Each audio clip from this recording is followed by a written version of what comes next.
মার্কিন প্রেসিডেন্ট নির্বাচন অনুষ্ঠিত হয় গেল বছরের ৫ নভেম্বর। ওই নির্বাচনে ভূমিধস বিজয় পায় রিপাবলিকান দল। ডেমোক্র্যাট প্রার্থী কমলা হ্যারিসকে হারিয়ে প্রেসিডেন্ট নির্বাচিত হন ডোনাল্ড ট্রাম্প। কিন্তু যুক্তরাষ্ট্রের নিয়ম অনুযায়ী নভেম্বরে নির্বাচন হলেও ফলাফলের আনুষ্ঠানিক ঘোষণা দেয়া হয় ৬ জানুয়ারি। সোমবার ছিল সেই দিন।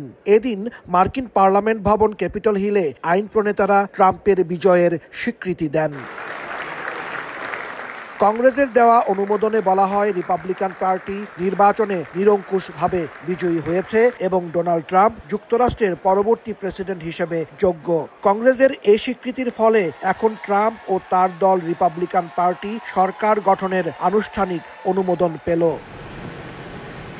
২০২০ সালে এই ট্রাম্পকেই হারিয়েছিলেন বর্তমান প্রেসিডেন্ট জো বাইডেন। কিন্তু ২০২১ সালের ৬ জানুয়ারি কংগ্রেসের অনুমোদনের দিনেই মার্কিন ক্যাপিটল হিলে সশস্ত্র হামলা চালিয়ে ফলাফল পাল্টে ফেলার চেষ্টা করেন ট্রাম্প সমর্থকরা। নজিরবিহীন ওই হামলায় আইন শৃঙ্খলা রক্ষাকারী বাহিনীর সদস্য সহ বহু হতাহতের ঘটনা ঘটে। তবে এবার ট্রাম্পের বিজয়ের পর বাইডেন কমলা প্রশাসন শান্তিপূর্ণ ক্ষমতা হস্তান্তরে সব ধরনের ব্যবস্থা গ্রহণের কথা জানান। আগামী ২০ জানুয়ারি দ্বিতীয়বারের মতো প্রেসিডেন্ট হিসেবে শপথ নেবেন ডোনাল্ড ট্রাম্প। হাসানুজ্জামান সাকি, সময় সংবাদ, যুক্তরাষ্ট্র।